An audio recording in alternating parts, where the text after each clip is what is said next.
What's up, everybody, and welcome back to another episode of the Commercial Kitchen Chronicles. Tonight, I have Jason Latimer back in the house, and we have Joe Madden. But first, Joe Madden. Sorry, I've got a buddy named Jay Madden, so it happens all the time. No big deal. Jason caught me before the show even saying it too. So, but first, we are very fortunate to have a sponsor tonight, and that is Refrigeration Technologies of Viper. So, have you ever wondered what makes Viper different? It's not just coil cleaning products. It's chemistry you can trust. Created by a tech for techs with over 35 years in the industry. Viper helps keep HVACR systems in top shape. So thanks, Viper and Refrigeration Technologies. You guys are awesome. So what is up, man? I'm excited to have Jason back. Jason comes and goes. He's really busy at work. He's traveling a bunch, and he's over there killing the facility side. But he was able to join us tonight, and we have a very special guest, Joe Madden. Joe Madden is an HVAC and plumbing contractor out of the Cape Cod area, correct? Yes. Sweet. So we connected on Instagram a little bit, talked back and forth, and I was happy you wanted to jump on the show and talk about what you do and how you got started and stuff like that. So first off, just give a little background about yourself and where you're at and how you got started in HVACR business. Yeah. So I'm out of Harwich, Massachusetts, and I opened up my own shop about 4 or 5 years ago, and I kind of got started probably at this point probably like 12, 15 years ago, and kind of like anything else, I was done with school, just needed a job, and one of my friends was doing HVAC, and his brother had his own company, and it was at the time it was good enough, right? So just wake up, go to work, and got a steady paycheck, and from there it kind of progressed. Like it was, for him, it was just like a one-man show and small company, and started kind of needing a little bit more, right? Like I needed the benefits and all that stuff, so I hopped over to a larger company that offered the 401ks, the health benefits, and things like that, and still doing HVAC. And I did eventually make the transition to plumbing, because it was kind of like the state of Mass was like kind of in limbo. They had just sort of laid the groundwork for the curriculum in order to do the hours and the schoolwork and all that stuff. But at the time, there was nowhere to do the school. And I wasn't really big on wasting time. So I was like, well, the whole plumbing thing's already set up. It's already been set up. And I kind of made a request. I'm like, can I just start plumbing? I'd like to start the school. And that's kind of how I got into plumbing, because the company that I was at, they did both, right? They did they go hand in hand a lot. So this company, they pushed me over to plumbing, and the rest is kind of history. So what did you do before you got into HVAC? I was a Zamboni driver at an ice rink. Yeah. How's that? That's cool. It was pretty cool. I guess you could even call it, a little bit of an introduction to refrigeration and that realm of things, because there are, giant chillers back there that pump the glycol and keep the ice frozen. And that was sort of part of my job, was, not maintaining them, but just making sure that they were working and the ice wasn't melting. And then if it was melting, I'd have to make a phone call. But that was pretty cool, just hopping on the Zamboni and making ice. And that's what I was doing before. A little bit of painting for a company that was terribly boring, staring at walls all day, sanding and caulking. And I was like, I can't do this for another summer. And so I started picking up more shifts at the ice rink, and I did some bartending too. I did a lot of bartending. Like I was telling you earlier, you can't go around a corner where I am without finding a restaurant. So big tourist industry. The summertime is crazy here. The population literally will double, if not triple, from snowbirds or in season. Yeah. And then, so I had bartended for probably like 8 to 10 years. At a local pub, which was great. But I did that kind of also doing the whole HVAC and plumbing thing. So I do, work a 8-hour day, then go in and work, 6 to 1 in the morning, and wake up for a 7 a.m. start time, plumbing or HVAC or whatever, wherever I was at the time. That'll make you old real fast, man. Yeah. Yeah, you are, dude. That'll wear you out. That's rough. Talk about counting steps. There was a lot of steps in those doubles for sure. So did you go to college or anything else out of high school, or did you? Yeah, I did. I finished college. It took me 6 years. Most of them are called doctors, not me. I graduated with a bachelor's in entrepreneurship and small business management. And it was kind of right around the time they started exploring with like online classes and stuff, which really honestly helped. 6 years, I say expedite, but I was able to do those online classes and still go to work and all that stuff. So it's sort of it seems like in the trades, they say, hey, you don't need to go to college, and you certainly don't. Trades are a great option if you don't think school's for you. But I had the opportunity just to and I wanted to finish it. That was the biggest thing, is I didn't want to start something and not finish. So it's certain. I would say it helped too.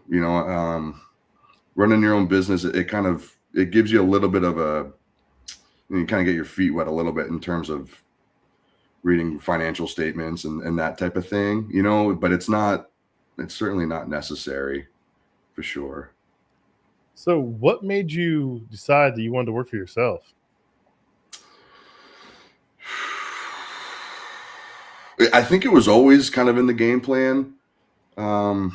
It's the freedom of making your own schedule is a big draw, but I kind of quickly found out that it's kind of a fallacy, right? Like, you get so busy and these people want things done. It's tough to break away, honestly. But I really, managing the schedule I got, 2 young kids, it does alleviate a lot of the pressure of, showing up for work, making sure you get the 40 hours, that type of deal. The mornings are much more relaxed now. I can kind of, I get the kids out the door, then I can get myself ready and go to work. I don't have like a hard start time, and that type of deal. So I think that was certainly a big proponent of it. And where I am, it's there's a lot of one-man small shops, and I think I had a lot of friends that right out of high school started their own business, whether it was landscaping or you name it. But I said, hey, if they can do it, I don't see any reason why I shouldn't at least try.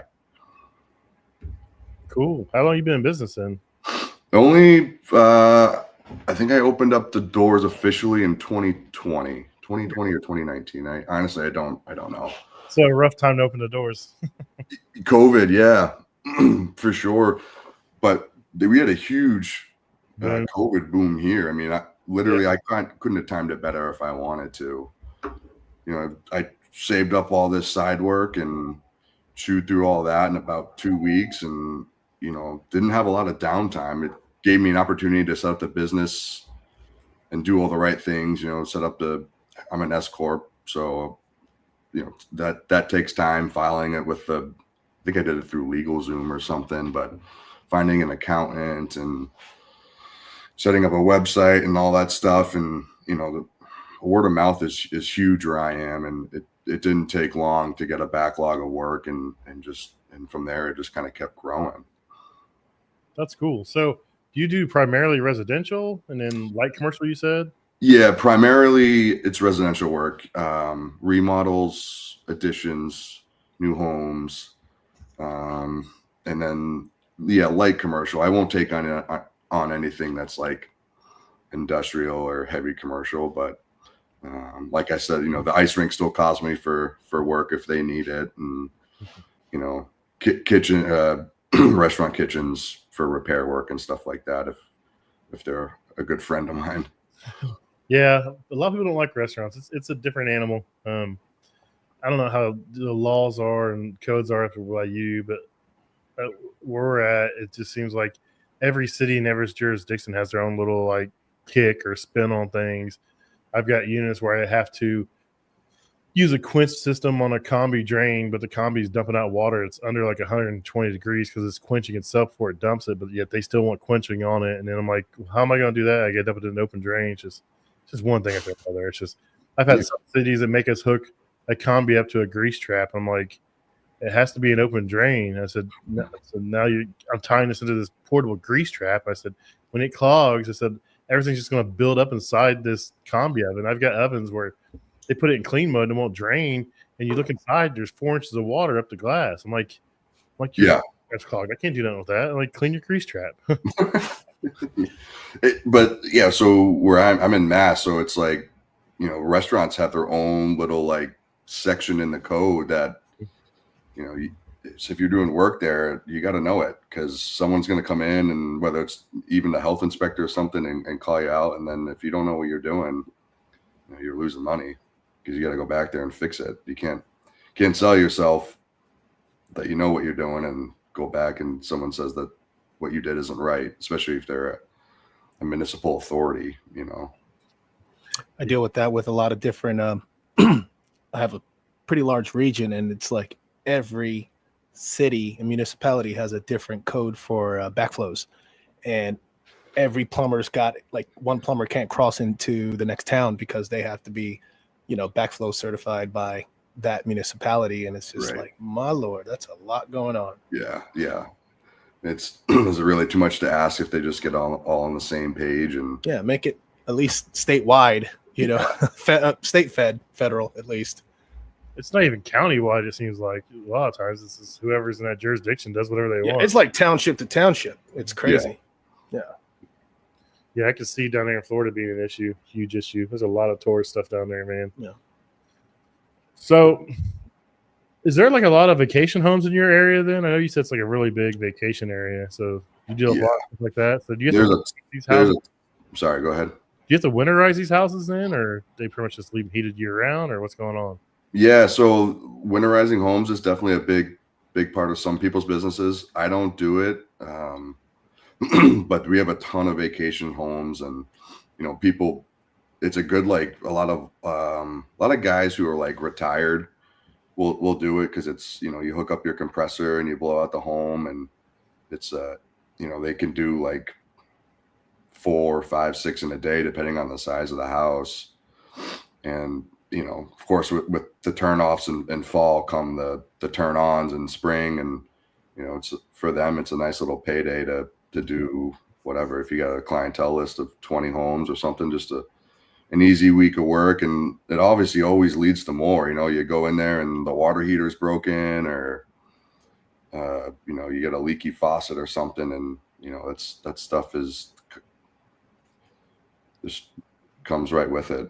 Yeah, that stuff don't like being left off for 4, 5, 6 months at a time. It's amazing. No. You got to wonder too, like, what it costs to blow out a home versus, you know, keeping your heat at 50 degrees. And I guess you don't have to worry about the heat breaking and then your whole house freezing. But yeah, I see a lot of guys up north of me, and even some guys out, you know, in your area, like they'll have outdoor showers and stuff on these houses. Oh, yeah. Like, if it's a lake house or if it's a beach house, they'll have an outdoor shower. And like they got to do that, and like a lot of them, the water heaters are outside, and like, or their tankless is, you know, mounted outside and stuff because they're small properties and that's square footage. They can just put it outside; it doesn't hurt anything. It's always cool watching those guys do that stuff. But I'm like, man, I was like, that's a lot of liability to come back in spring and turn it on because you got to hang out and wait and see what's leaking, make sure nothing's broke, and then if something is broke, you hope you catch it fast enough where it does damage.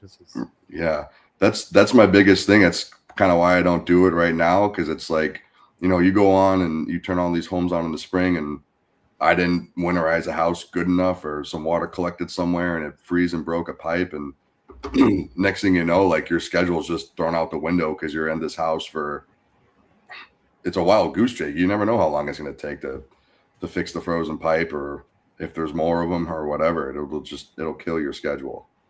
That's a good point. So when you say pressure, you use a compressor. Is it just someone opening up a end and just pushing all the water out and then closing it up? Because I heard you're supposed to just let it drip. No, so we blow it all out. So or a lot of guys do. So.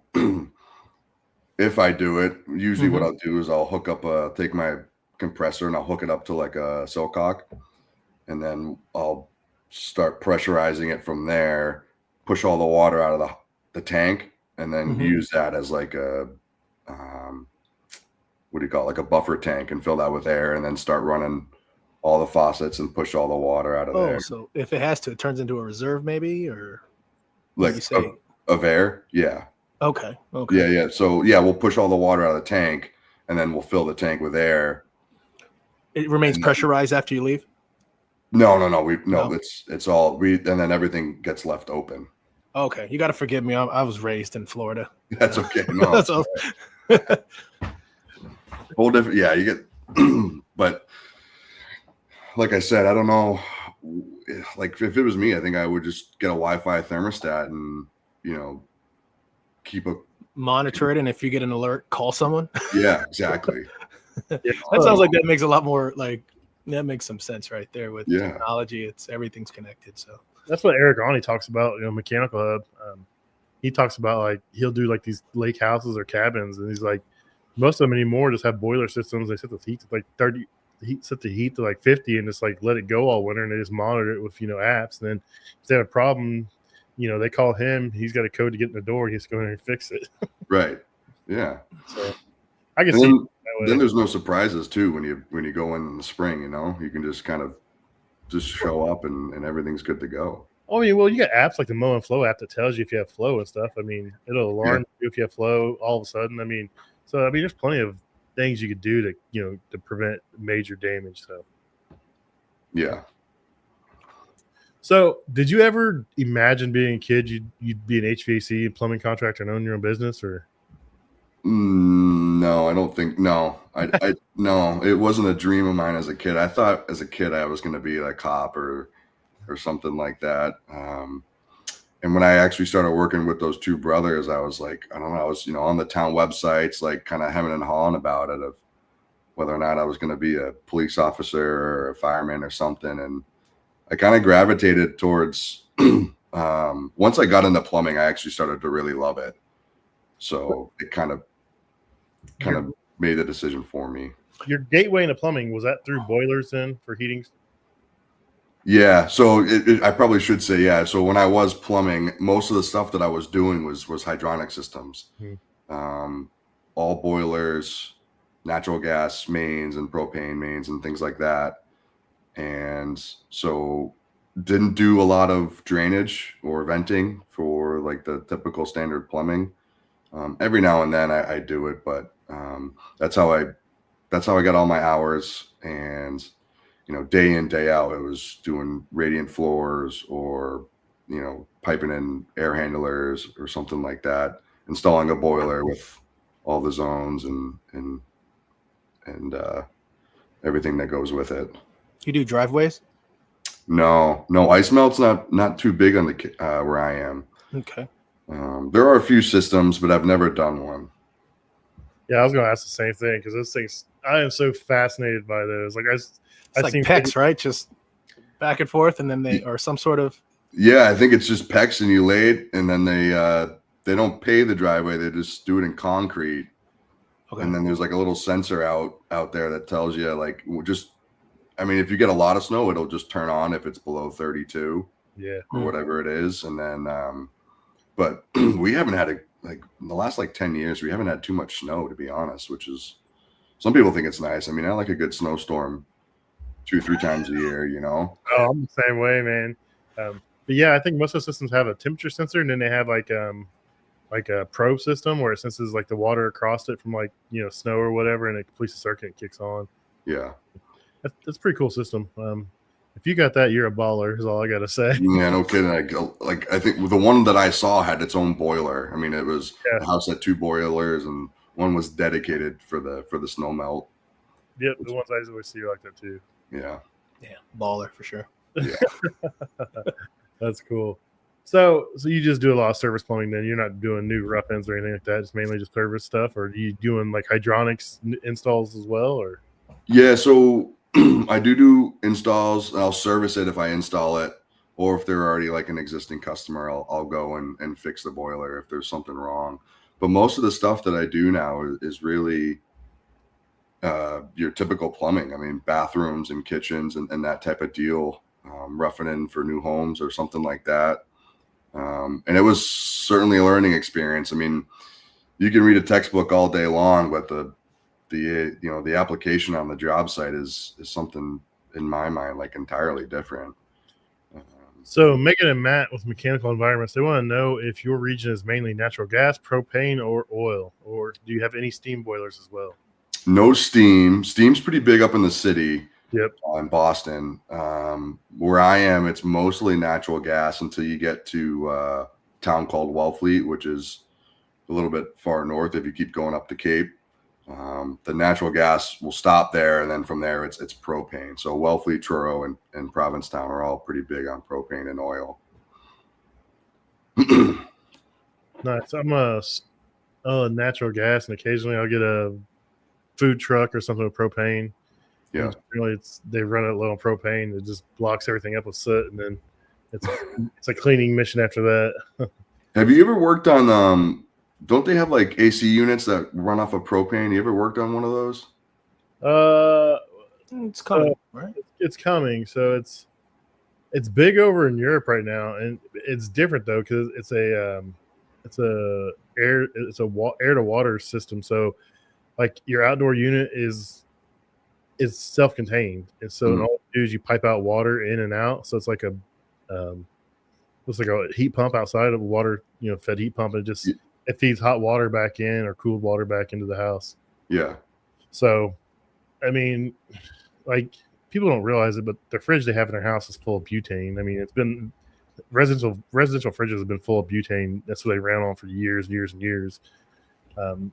People keep their grills in their house, and it has more propane in that grill tank than it does in an air conditioner. So, but everyone wants to freak out. But it's coming. It's overseas, but it's out there.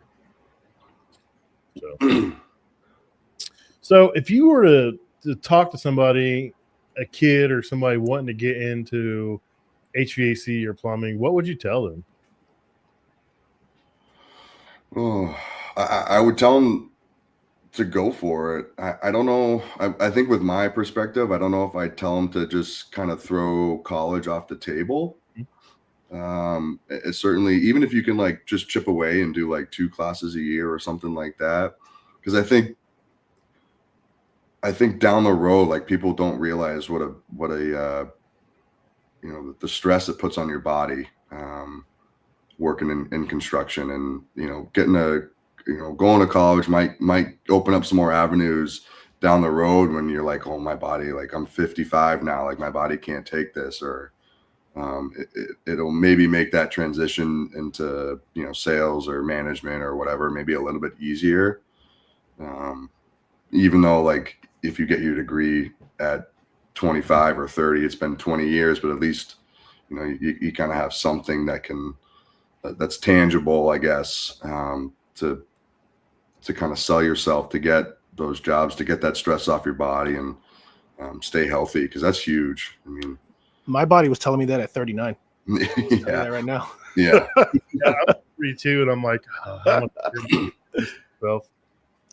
Now, if I'd probably lose some weight, it'd probably help out a lot. But I enjoy my bourbon a little too much and my food. So yeah, we all do. I know I do. But it's important to stay healthy and stay in shape, because it makes it easier for sure. I mean, the construction sites are not meant for all the sand. Or we're in a sandy territory, so if you're digging a ditch, put some underground gas in or something, it makes it tough if you're not in shape, or it just makes it harder. You come home at the end of the day, a little bit more energy. Maybe you just work a little bit more efficiently or something. But I think I'd tell them, definitely go for it. Maybe go work at a bigger company, and that way you can hopefully you can jump around and not get kind of pigeonholed into just doing kind of like what happened to me, is just doing boilers. Hopefully you can get in and do some mini splits, so you can do a little bit of gas work, maybe work on some propane, or start doing some drainage, some DWV type stuff, where you can kind of become a sort of a Swiss Army knife instead of just a one-trick pony. I think that's the biggest thing, is is learning as much as you possibly can and advocating for yourself to say, hey, I don't want to just install bathrooms. You know, I want to learn some other stuff that goes with this. I think that's the biggest thing. So Pat, let me jump in real quick. So I want to go back in what you said about college. So I've had this conversation quite a bit with young people, even my kids, you know, because a lot of people start out with, I want to be this, I want to be this, I want to be that. But people need to understand that if it's not a job in demand, it's going to be really hard to get that. You know, I have a lot of friends who have criminal justice degrees and things like that. And, you know, they're not doing that, but they still owe that $100,000. So I've told people for quite a bit, it's like, you know what, there's nothing wrong with going to college and getting that bachelor's, getting that master's. Nope. But in your youths, you know, making that decision at, you know, 17, 18, 19, 20 years old, that's a big very decision. Prudent. Yeah. So, It's you know, a big there's decision to nothing. make. Yeah. So I recommend, you know, picking up a trade school. It's like I've seen some 6 months, 9 months, a year. I did 4 years between two schools and I didn't, you know, I love that. But, you know, I'm like, go get a trade. You're going to make a killing, tons of money, and you'll have enough money when you do decide what you want to do. And even if you're getting your general eds out of the way over the years, you'll have plenty of money to knock that out and not owe that money, you know? So let's try to reverse that. Let's make a smarter decision on something that in your youths, you're all sprawly, jumpy. We're all full of energy. We can crawl around stuff and under stuff and over stuff. I've always recommended that to people, you know, my daughters, I'm like, you know, everybody wants to be a veterinarian. That's cool. You know, it's really expensive. And it's one of those things that, you know, during COVID, a lot of people, you know, it was considered elective if it wasn't an emergency. A lot of jobs were, you know, considered, you know, wasn't a job in demand and it wasn't necessary. So I always say, try to look for a job in demand. You don't have to love it. You can like it. You could learn to love it, because I started out liking this and I love this industry. You know, I love doing it. And you know, you're right. You don't want to be pigeonholed into one position. You should be a Swiss Army knife. And if you aren't a big enough company, you can move around and whatnot. And some of those credentials show your employer that you are, you know, you are investing in yourself. You are being intentional, you know, so, and you are advocating for yourself and you want to bring something to the table. So yeah, I definitely never want to say swear off. You know, it's not trade school versus college, in my opinion. It's just that there's a time and a place and there's a season for everybody. And it's jumping into a college or a university at 18 when you have no business buying a house, you know. Yeah. You know, it's something that we all need to think about and not demonize any side of education. You know, there's a time and a place. Yeah. That's a really good point. It's so polarizing right now. Everyone's like trades over college, trades get the same. Yeah, trades the same as you do as college, and I see both sides of it. Like, I'm a big advocate for the trades just because that's what I do, and I see the shortages we have as far as technicians and, you know, people in the industries. And I know that, you know, hey, if you don't want to go to school, you want to work with your hands, you want to learn some cool stuff, you can do a trade, you can make some good money, you can get paid to learn. But, you know, there's always still going to be a demand. But look at Jason. He went to college. He came out. He did trades for a while. He accomplished the things he wanted to, accomplish. He became a technician, lead tech. He became a manager of a department. And now look at him. He's a facilities manager for a humongous restaurant corporation. And he's still active in the trades. Heck, he's talking about going out fixing stuff, man. I fixed some stuff today. I snuck out and did that. So he went to college and he still came out and he went and did things. But he has goals. He has dreams. He's chasing those and he's using to that. I mean, there's plenty of paths through the trades and all the skill trades to get to be more. You don't have to just stop at being an installer. You don't have to stop at just being a service tech. You don't have to stop at being, just some guy working for a company. You can start a company like you. You can grow. You can move into management, sales. So there's plenty of opportunities out there. Yeah. And we still need those other trades that everyone's, talking about, because at the end of the day, as much as I love what I do, you don't want me doing brain surgery on you. You don't want me working on your heart. And we do need those people, so we all need to take a breath and realize that there's a place for everyone. It's not that, they're super smarter or better than us. I mean, we all have a place in society to contribute and no one's better than anyone else. At the end of the day, we all put the shoes on the same way. We all have we all aspire to have property, family, freedom, love and whatnot, and freedom of speech and this and that. And at the end of the day, those doctors and heart surgeons and us tradesmen all leave the house and we all come home. and we all come home to the same thing and the same ambition and the same goals. So You said it's to make that decision to commit yourself to, whatever it is, $150,000, $200,000 of debt when you're not even sure like what you want to do is kind of wild, because I didn't know what I wanted to do when I went to school. Yeah. I did my first 2 years at a community college just to sort of, like you said, get those gen eds out of the way, and that was a big help just to sort of figure out where I was going to go. And even after that, I still wasn't ready, but it's to commit all that time and effort to a degree that's not going to be applicable to what you actually want to do. Absolutely. Is not what you should do. No, and it's heartbreaking to saddle those kids with that kind of stuff, because think about it, most of the kids go to college, they've been under their parents' wing, they've never really had the free choice. They've always had a curfew, they've always had to do this and that. And college is like, you see it, it's like, oh, I'm not with my parents, I'm free, I can do what I want. A lot of people just see that as buck wild. Yeah, they see it as an opportunity to do what they want. It's a party. Yeah, and unfortunately, they screw themselves in the process, and it sucks for them. Yeah. So you said something that I want to touch on. You want to talk about guys, or technicians, or plumbers, or whatever, advocating for themselves. I've noticed that a lot with these younger people in the trades, that like they don't want to do that. They're just kind of there. They're just kind of existing, it seems like. And it's like, how do we get these guys to speak up and be like, hey, what do you want to do? You're not going to ruffle any feathers if you say you don't want to work on this or you want to learn this. We don't want you to be miserable stuck doing one thing. We want you to, to excel and be happy in what you're doing. Because if you're happy and you like what you're doing, you're going to be productive. You're productive, you're going to make more money for yourself and for the company. So how do we get these guys to actually step up and say, hey, this is what I want to do? Because I've got two boys, 22 and 19, that work with me. They're my sons. And some days I'm like, what do you want to do? Well, I don't know. I'm like, you do know what you want to do. Like, just say it, man. Like, quit being little turds. You gotta,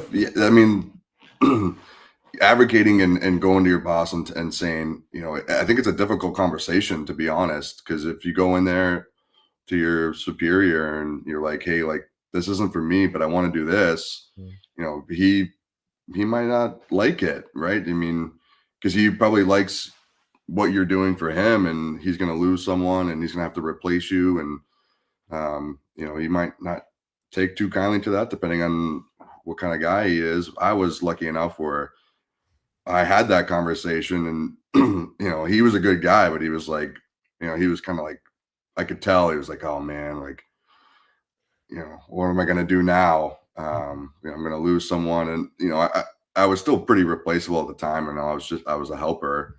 So it wasn't like I was a licensed tech with this HVAC stuff, but you got to sit down and think about it, and you have to try it. I mean, maybe you find out HVAC isn't for you. Mm-hmm.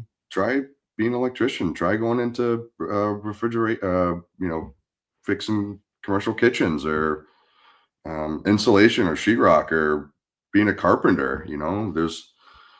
Being a carpenter is like great. There's so many little facets to it that you could do. You could build cabinets, you could frame homes, or you could be a GC and just do all the punch list stuff. There's probably some sort of avenue that if you don't like plumbing or HVAC or wherever you're in, but you're not going to know until you try it. Mm-hmm. And it's a risk, and it's hard and uncomfortable to do something that's new and kind of unknown to you when you're like, hey, I want to do this, but I don't really know anything about it. And maybe that's a big hesitation for these young kids to kind of overcome with that risk. I don't know. I got two young girls, and I don't know what they're going to do. They're only 3 and 6. So asking them what they want to do is like, it changes in a minute. Yeah. They want to ride unicorns over the rainbow. And I'm like, that's great. We'll just keep it there. And maybe they want to be plumbers. I don't know. We'll see. But I got 4 daughters, brother. You got 4? Oh, yeah, man. 25, 24, 17, 11. And my oldest works for an HVAC company as a dispatcher. Does she like it? Yeah. Nice. So I think a lot of it is, and I try telling guys, you have to be your own advocate. You have to speak up for yourself, because where you're at, your boss and your dispatchers are kind of get you to where you fit best and it makes them money. I mean, I'm not demonizing money. I mean, we're all here to make money. The companies exist to make money, but they're going to kind of work you to what you're good at, what you're familiar with, because that's easier for you to do. It's easier for you to make money. But if you want to do more, you're going to have to speak up, man. I tell my son, my oldest son, he's been doing this 2.5 years. And I told him, I was like, you're starting to get pretty good at this, aren't you? He's like, yeah. I said, you're starting to get bored with it. He goes, yeah. I said, well, what's next? He's like, I don't know. He's like, I'll pick up some more combis. He said, but he's went to school and he's like, he's like, I'm doing it. Like, they're not really a challenge. I'm like, well, what's next? He's like, well, I think I want to do refrigeration. I was like, well, you better tell him you want to do refrigeration. Because I was the same boat. I did 3 years. I got pretty confident, pretty cocky in what I was doing. And I wanted to do refrigeration because I was bored and they wouldn't train me for refrigeration. So I left, went somewhere else, bounced around, and ended up where I'm at now, luckily. But I mean, he's a lot like me. I don't want to see him do that, but he's got to speak up for himself and be like, hey, I want to do this, and see what they say. No one's going to do it for him, right? Yeah. Like it's all on him. Yeah, I've never left a job because I just hated it. I've always left because I was bored and I just wanted to do different or more. So, yeah, in the employers, you referenced that, it's 50-50. Some employers are like, well, we need these employees doing what they do, as they sit on the top. And, you got to realize that people want to get where you are and beyond. And, if you need to want to help that happen and whatnot. So that's great. You had that, that support in a lot of instances, and I've had it in a lot of instances myself. So I'm famous for saying that if I get bored, it's bad for my employer. Yeah. I've said that. As long as I'm having fun, I'm good. As long as I'm engaged and I'm having fun, it's great. But when I get bored, I'm either going to be a pain in the butt or I'm going to do something else. I mean, I hate to say that. It's just I can't go insane, man. I'm not going to do it for money.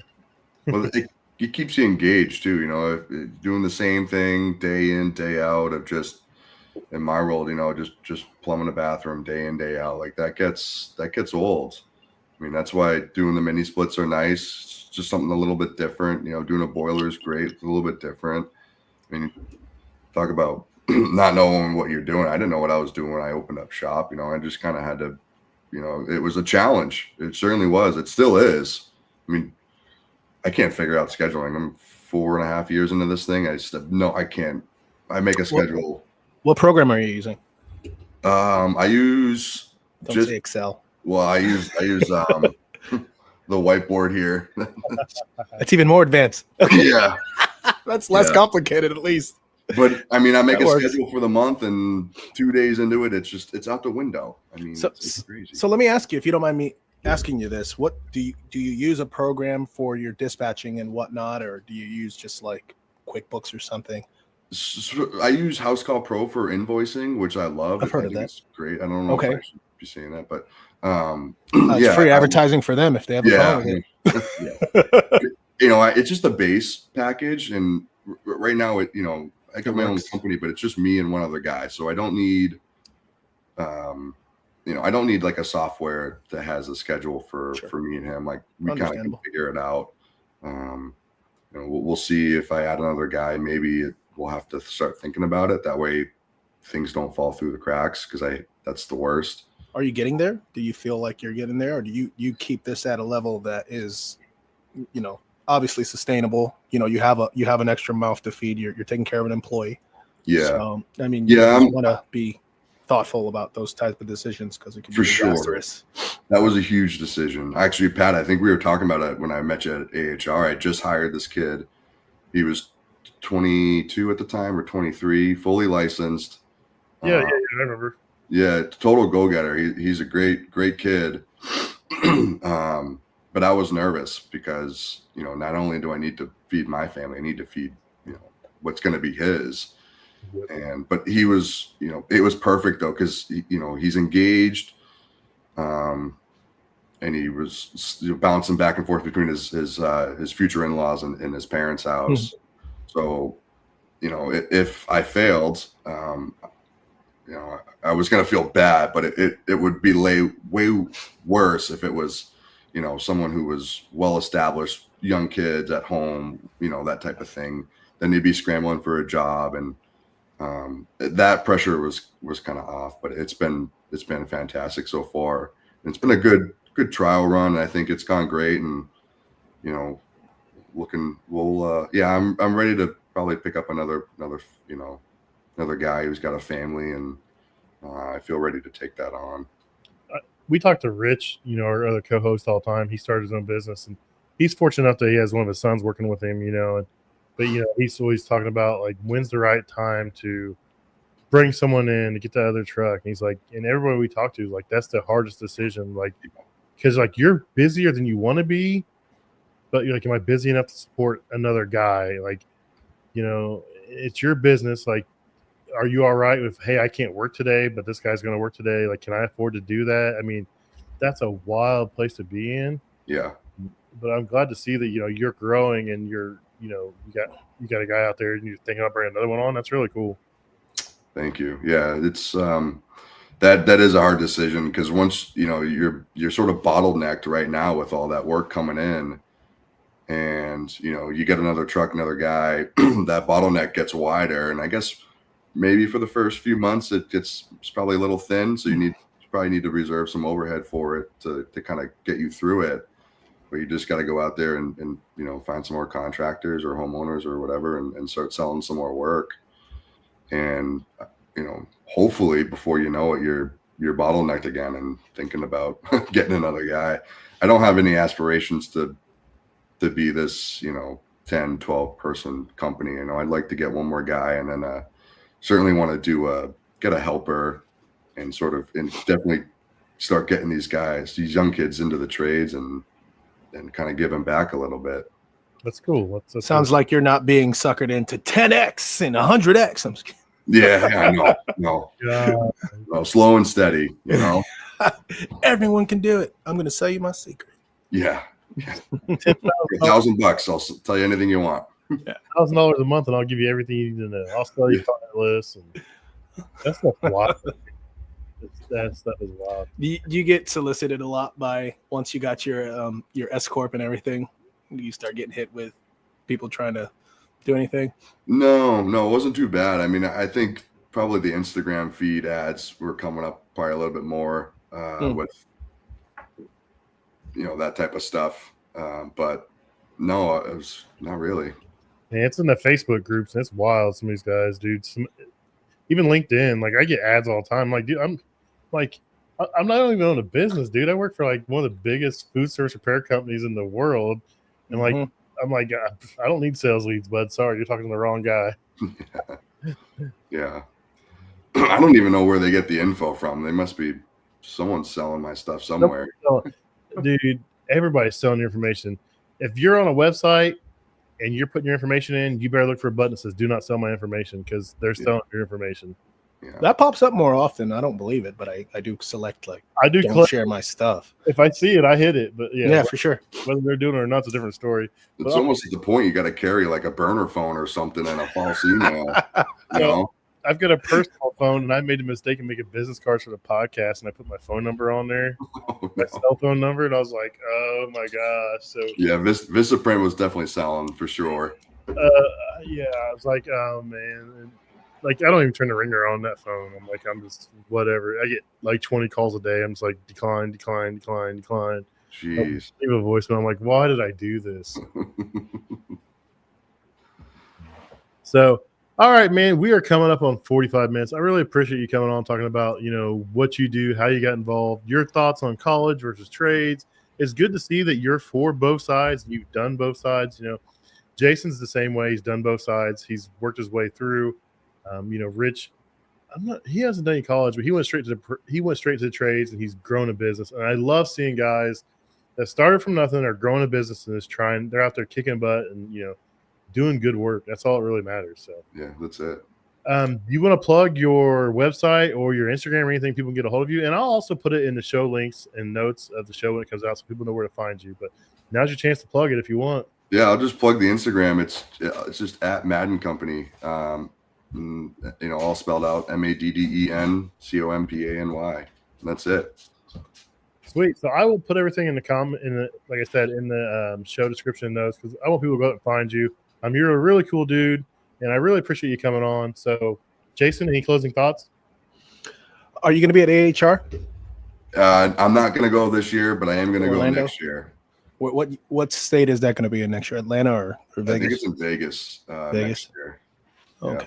Yeah. I went last year. I liked it. And that's where I met Pat. But this year it was kind of, I liked it, and I'm like, okay, well, I'm going to give it a year. I'll go in 2026 and just kind of see what's changed, and maybe I'll go the following year. But I just kind of wanted to see if I give it a gap year, just to see the difference of products and that type of deal. Vegas was always that's the first one I went to. And oh, really? Yeah, that's the first one I went to was Vegas, and I won't miss another one, man. It's a blast. I love seeing everybody. I love being on the podcast pavilion. I love seeing people I meet on the internet. That's so cool. People come to me like, "Oh, Pat." I'm like, "Who are you?" And they say their name. I'm like, "How do you know me?" Like Instagram. They say their Instagram name. I was like, "Oh yeah, I know you." I'm like, how many people show their faces like on Instagram? Like, my favorite story from AHR is when I met Vader the plumber, and he sat at my table at the HVAC Tactical Awards. I was like, "Oh, who are you?" And he goes, "Oh," he said his name. I was like, "Oh." I was like, "Are you on Instagram?" He goes, "Yeah, Vader the plumber." I'm like, "Dude, you never show your face, and even when you do on camera, you have your mask on, dude." Yeah. I have no idea what you look like. So ever since then, he's been showing his face. So I kind of guilted him into it, but it's fun meeting everybody and seeing everybody, because they're like friends, man. Like, there's a saying going around that like no one shows you the love that like people you've never met before from the internet. It truly is an amazing thing. I seen that for the first time with Jennifer's page. Mhm. No one gives you more love than the homie that you never met online. Yeah. So, all right, guys, I'm going to close this out. I appreciate you guys watching and tuning in. Once again, check out Joe Madden at Madden Company on Instagram. I will tag him in the show notes. I appreciate you guys, and have a good night. Have a good night.